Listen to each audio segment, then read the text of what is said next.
ఎన్నికల కంటే ముందు రాహుల్ గాంధీ వచ్చినప్పుడు అడిగిరు మీడియా మిత్రులు, మరి మీరు మస్తు హామీలు ఇస్తున్నారు సార్, ఈ ఇచ్చే హామీలకు అన్ని పైసలు యాడికెళ్ళి వస్తాయి, ఎట్లా చేస్తారు అని అడిగితే రాహుల్ గాంధీ గారితో చెప్పిర్రు. రేవంత్ రెడ్డి చెప్పలే అప్పుడు పిసిసి అధ్యక్షుడు. రాహుల్ గాంధీ గారితో ఒక మాట చెప్పించారు. ఏమిచ్చిర్రు? 1,00,000 కోట్లు కక్కిస్తాం. ఇది నేను చెప్తుంది కాదన్న, ఇది 1,00,000 కోట్లు కక్కిస్తాం. ఎవరు చెప్పిర్రు? రాహుల్ గాంధీ గారు. ఎవరి దగ్గరికి వెళ్ళి?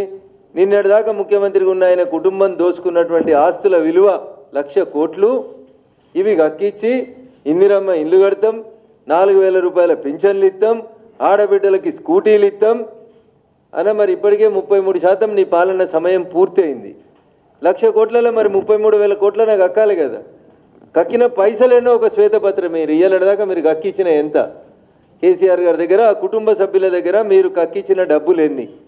మీకు ఇచ్చింది 60 నెలలు, 60లో 23 అయిపోయింది, దాదాపు 33% ఆఫ్ ద టైం అయిపోయింది. ఎన్ని కక్కిర్రన్నా ఈ 1,00,000 కోట్లకి వెళ్ళి? అచ్చా, ఇంకా అదే ప్రాసెస్లో ఉన్నారా? మంచి డాక్టర్లు దొరకకపోతే మా విశ్వేశ్వర రెడ్డి గారిని అడిగితే అపోలోకి తీసుకుపోతారు, కడుపులు ఏమైనా ఉంటే కక్కిస్తారు. కావాలంటే మేము కూడా సాయం చేస్తాం దానికి, కక్కించడానికి ఏమైనా ఉంటే. ఇంకా ఏం మాట్లాడిరు వాళ్ళు? పెద్ద మాట మాట్లాడిరు రేవంత్ రెడ్డి గారు. GO 111 రద్దు చేయడం వెనకాల లక్షల కోట్ల కుంభకోణం జరిగింది.